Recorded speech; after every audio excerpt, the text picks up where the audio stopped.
Pessoas que tiveram a vida transformada por Deus. Verdadeiras histórias de conversão rumo à vida. É isso que você encontra aqui no programa 180 Graus, o ponto da virada que começa agora.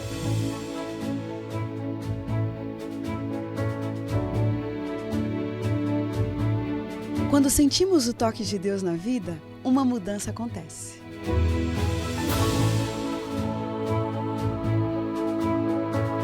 Surge à nossa frente possibilidades de felicidade plena. O toque de Deus restaura, renova, refaz.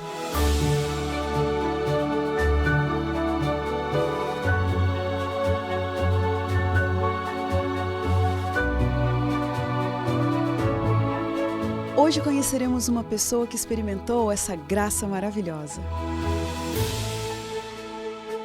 Ela vai nos contar sobre essa mudança de 180 graus que lhe trouxe paz.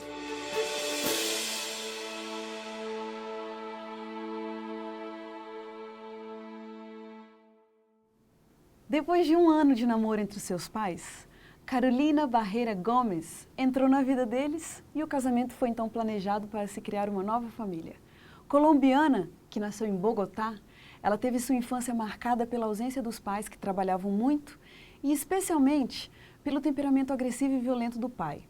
Ninguém era praticante de religião e na juventude ela teve liberdade de fazer o que quisesse, mas só passou por experiências que não lhe acrescentaram nada de valor. Depois de sair de um relacionamento amoroso cheio de bebidas e brigas, sua vida passou por uma mudança de 180 graus. Assim, ela nascia de novo, aos 26 anos de idade e com muita vontade de viver de verdade. Ao encontrar Jesus, ela disse ter encontrado uma pérola de grande preço, mais valiosa que ouro. Os detalhes dessa história a gente fica sabendo agora com a Carolina Gomes, que está aqui com a gente. Oi. Muito obrigada por ter aceitado o nosso convite, estar aqui. Obrigada a vocês. Fala pra gente um pouquinho, Carolina, pelo que foi marcada a sua infância? Bom, eu acho que eu tive uma infância comum, como a maioria das crianças. Pais que trabalham fora, meus pais sempre trabalharam desde jovens. Então, eu meio que assumi a posição de mãe com meu irmão mais novo.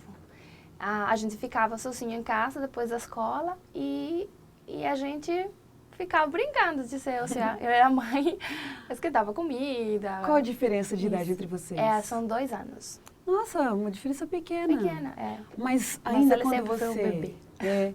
Quando você ainda era bem pequenininha, com quem que vocês ficavam? No início da nossa infância, a gente morava com meus avós, até uns 4 anos de idade, porque meus pais não tinham recursos para comprar a sua casa própria.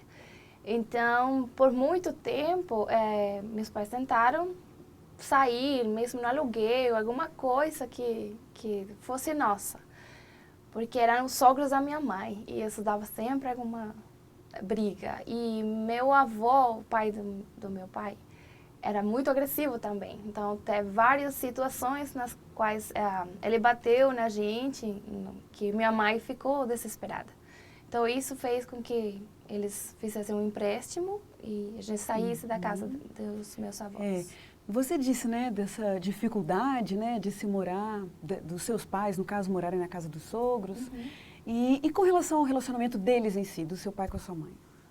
Bom, no início, eu lembro na minha infância era bem tranquila, assim. Como os dois trabalhavam tanto, o tempo de família era pouco. Então, a gente chegava em casa, estava sozinho um tempo, depois chegava minha mãe, cobrava as tarefas e tudo mais, e depois chegava meu pai, umas 8 horas da noite, para assistir a televisão, ver o jornal, a gente comia todo mundo junto e ia para cama. Então, até nesse tempo, eu não lembro de ter brigas entre eles, isso.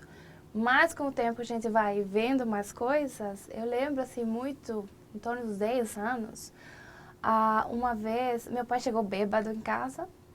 Eu sabia que ele bebia assim, socialmente, que chama. Mas ele chegou bastante, assim, com bastante bebida, assim, e aí, o que aconteceu? Minha mãe disse, não vou deixar ele entrar, porque ele tem que chegar em casa no horário. Eu comecei a escutar a briga, mas eu estava deitada em casa, na cama. Aí, quando eu só escutava barulho, meu pai tentando abrir a porta de casa e minha mãe falando que não. Aí eu lembro que um momento ele conseguiu entrar e foi bem terrível, porque começou uma briga muito feia. Meu pai começou a querer bater nela, ele estava bastante mal. E eu lembro que eu acordei e eu falei para ele, você não toque nela. E foi uma situação bem difícil. Uhum. Minha irmã estava mais nova, tinha uns 8 anos, e ele só chorava e chorava. Foi um dia assim bem caótico. Quantos anos você tinha nessa época, mais ou menos? Eu tinha 10 para 11 anos de idade. Mas eu lembro na manhã seguinte, mesmo a gente não praticando uma religião assim firme, eu lembro minha mãe falando, Deus colocou a seu pai como o meu esposo e para formarmos uma família. E ele não gosta que a gente se separe. Então, eu vou me manter firme, mas as coisas vão mudar. O amor que eu sinto pelo seu pai não vai ser o mesmo, mas eu vou continuar por amor a vocês. E ela chorando falou isso. E eu entendi que pelo que ela falou, Deus coloca coisas, princípios que não podem ser quebrados. E essas coisas foram ficando, mesmo sem eu ter uma religião. Você falou dessa questão de princípios, né? E que também vocês não tiveram, assim, muita frequência, né? A igreja e tal. Mas o que então embasou mais os seus princípios religiosos? Bom, eu estudava em colégio de freiras. Então, na Colômbia, a religião católica é bem forte, assim. A maioria somos católicos. Nascemos, por tradição, no catolicismo. Então, é bem comum. A maioria das escolas são ou por padres ou freiras. Quantos anos você estudou nessa escola? Nossa, toda a minha infância. Desde os 6 anos até os 16. Quer dizer, toda a sua base de princípios religiosos veio dessa igreja. Isso. Desculpa, dessa escola. Da escola. E em algum momento ali, né, naquela escola de freiras, era um internato também? Não. Tá. Eu voltava para casa.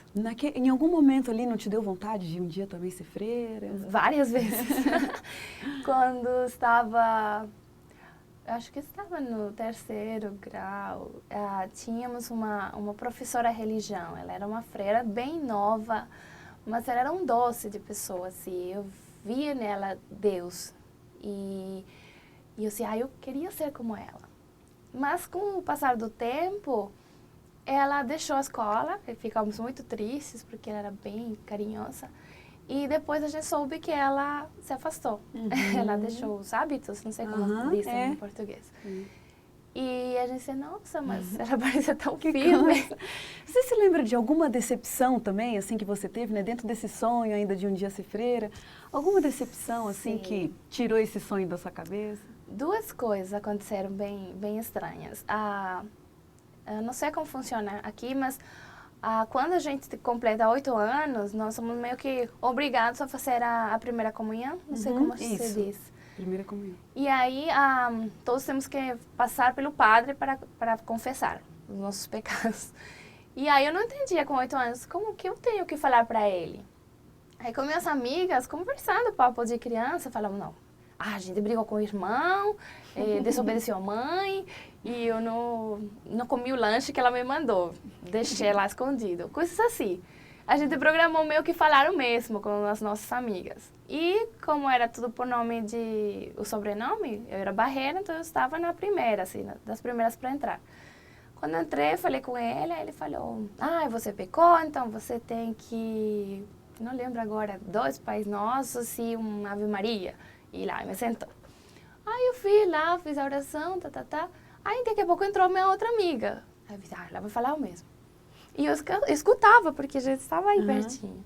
E ela falou exatamente igual. Aí ele falou, os teus pecados estão perdoados. Pode falar só um Ave Maria e pode voltar para a sua sala. Eu fiquei indignada.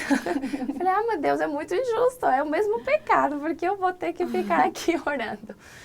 E aí eu fiquei com raiva disso. E desde esse momento eu lembro nunca mais confessei a ninguém. Eu falava, eu falar com Deus sozinha. Você disse que tinha um segundo motivo? O segundo foi, eu teve uma relação muito boa com meus professores já nos últimos anos.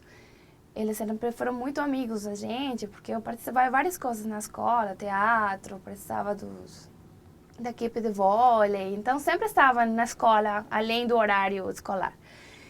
E teve uma oportunidade que eu fiquei conversando com o professor e ele se parecia muito com meu pai. Eu sempre brincava com ele, você é o bigode igual dele. E nesse papo aí, uma das freiras já mais velhas da escola, falou para mim assim, muito grossa, falou, vocês depois aparecem grávidas e não sabem por quê. Mas eu não estou fazendo nada. E me puxou para a sala dela, falou um monte de coisas que eu não estava fazendo. Foi uma outra decepção. E aí disse, nossa, agora eu não vou crer mais na igreja. E eu lembro que a gente tinha que orar o credo. Uhum. E tem uma parte que fala, acredito na igreja católica romana. Aí eu ficava calada. Eu falava, não, porque eu acredito que a pessoa que fala de Deus tem que se comportar como ele. Mesmo sem eu conhecer esse Deus ainda, como eu venho conhecendo agora. Sim. Agora, você pessoalmente, né, diz que desde um certo momento você se dirigia diretamente a Deus. Você se considerava uma criança, uma adolescente religiosa? Talvez religiosa não, mas eu acreditava em um Deus que existia. Eu não sabia como conhecer ele, nem como aprender dele. Mas eu lembro quando eu tinha uns 7 anos, eu lembro minha avó passando para mim um santinho, que você chama. Lá eles têm muito do bebê Jesus. Quando o bebê Jesus tem uma igreja que todo mundo vai lá e meio que apresenta as crianças. É bem comum. E ela tinha esse santinho. E ela falava, olha, minha filha, eu não sei se Jesus continua sendo bebê, ela me explicava. Mas sempre que você tenha uma dificuldade, fale com ele.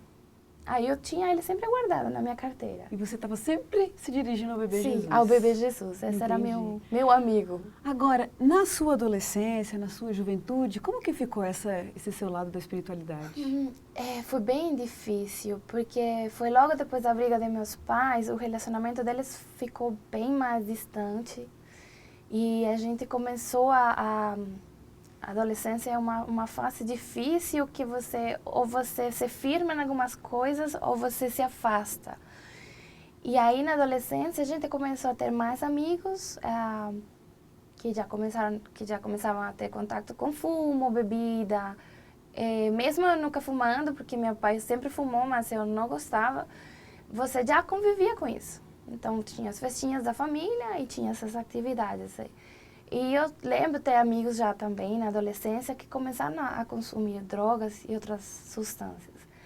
Então, eu sempre lembrava da minha mãe, que minha mãe falava disso, de princípios. Minha mãe, mesmo não estando muito perto da gente, ela sempre estava marcando presença. Então, ela ligava, ela sempre estava. Onde você está? 7 horas em casa. Ela era mais cuidadosa nisso que meu pai. Carol, a gente vai dar uma paradinha rapidinho aqui na nossa conversa para continuar daqui a pouquinho. E como você pode perceber, uma realidade muito enraizada nos costumes católicos, uma família que passava por alguns problemas. E a gente precisa saber agora qual o caminho levou Carolina Barreira Gomes até um encontro pessoal e verdadeiro com Deus. Daqui a pouquinho, depois do intervalo, a gente continua a nossa conversa.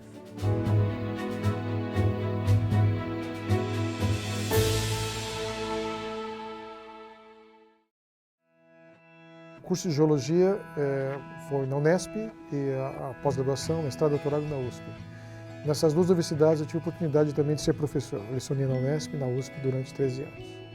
Com 13 anos, por exemplo, eu cantei um oratório de Beethoven com regência do Eliezer de Carvalho. Eu fiz meu mestrado e doutorado em engenharia na área específica de geotecnia. Chegou um momento que eu finalmente me dei conta que eu não conseguiria viver sem aquilo. Mas talvez minha contribuição maior no NASP foi ter implantado o curso de engenharia civil. Depois disso eu fui fazer pós em regência, fui fazer mestrado e é extremamente prazeroso isso.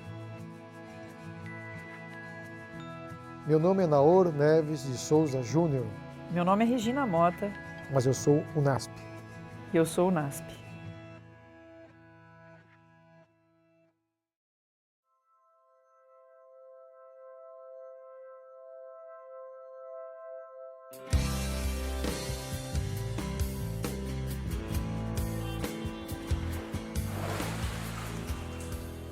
Você tem mais de 18 anos? eu tenho algo muito especial para você. Nossa, eu já ia esquecendo. Meu nome é Jonas e eu sou voluntário adventista. Oi, Jefferson. Dá cá um abraço.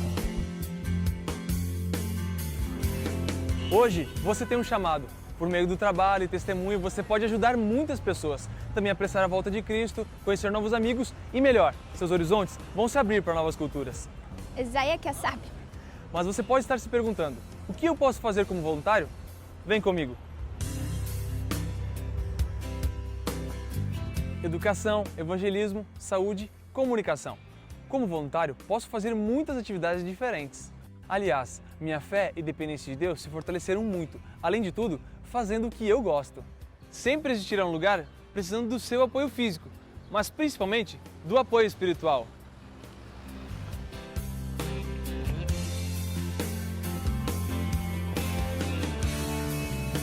Você tem hoje uma aventura extraordinária ao lado de Deus. Ele te chama. Você vem?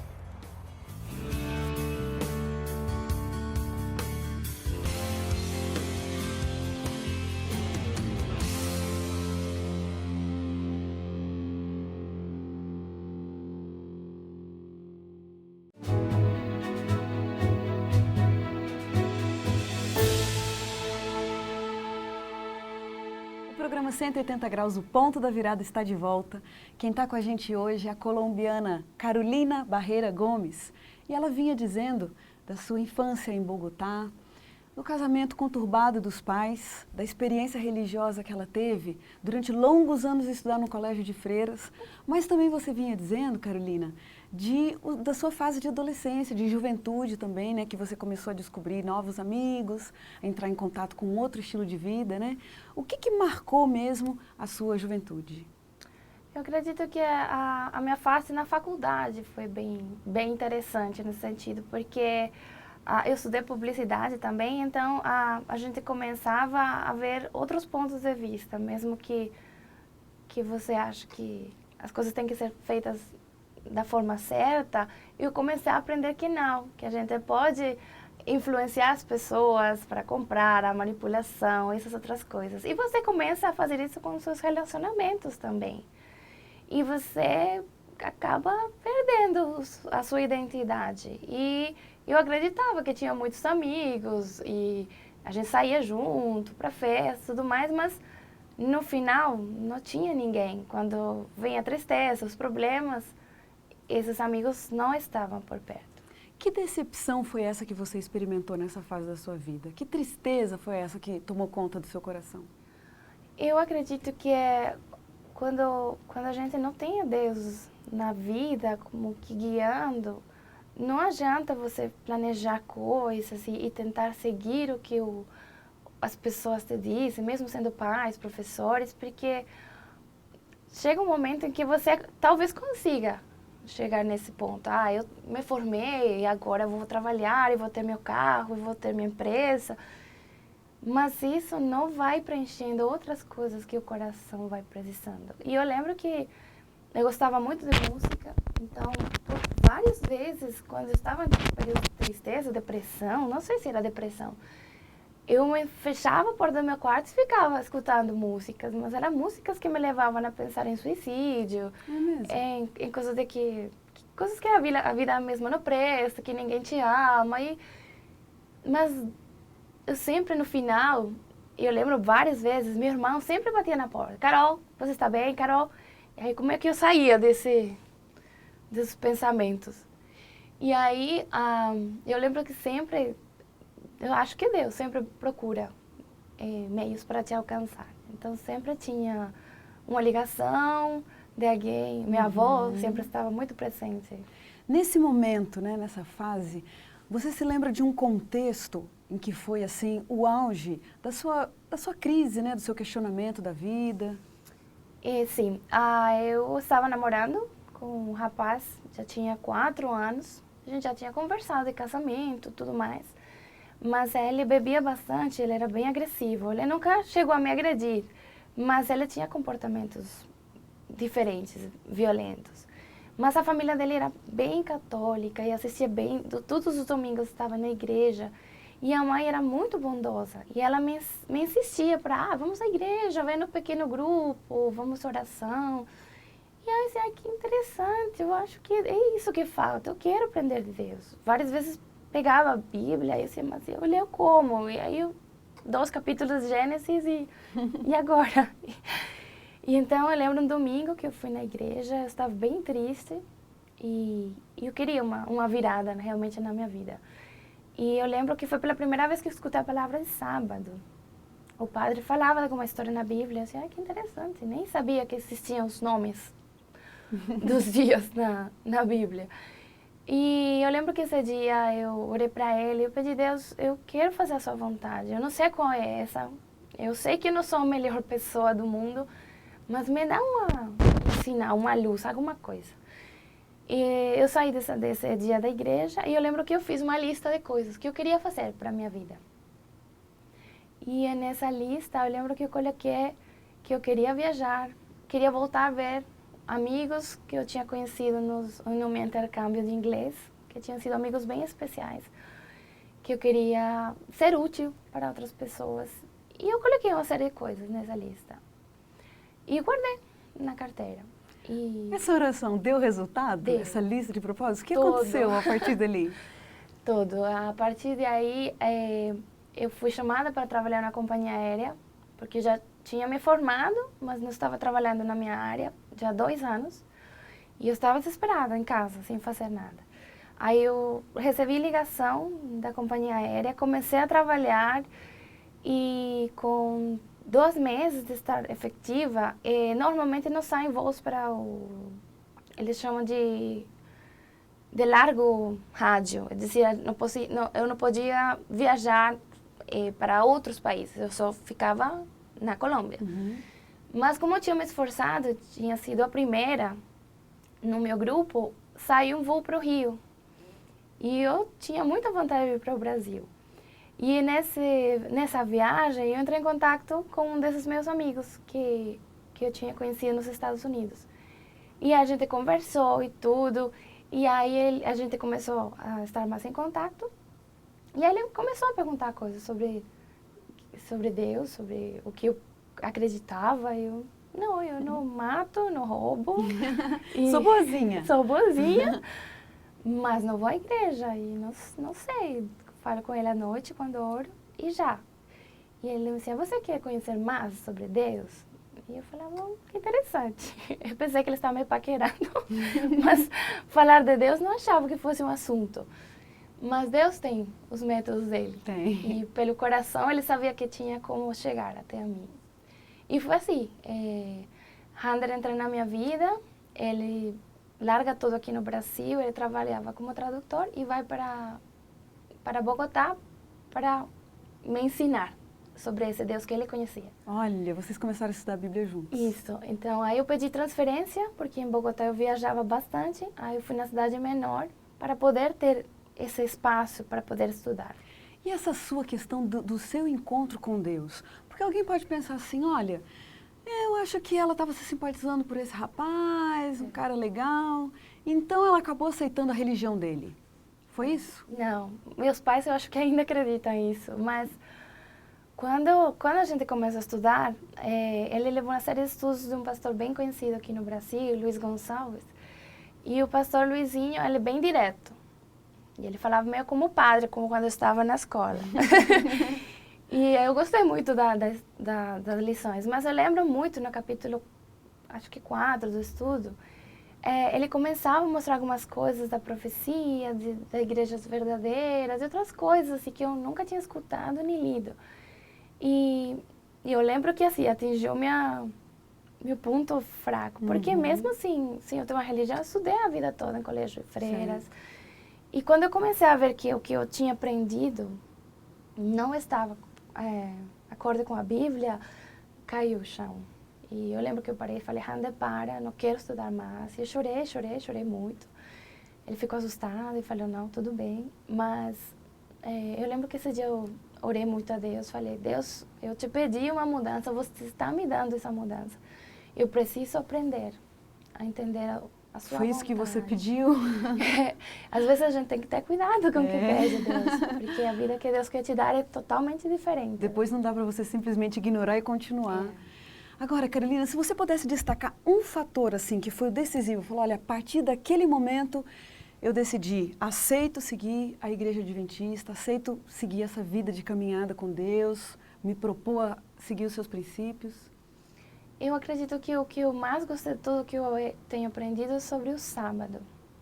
Eu achava interessante, por exemplo, que na companhia aérea nós éramos obrigados a trabalhar 6 dias, descansar 1. O 7º era dia de descanso.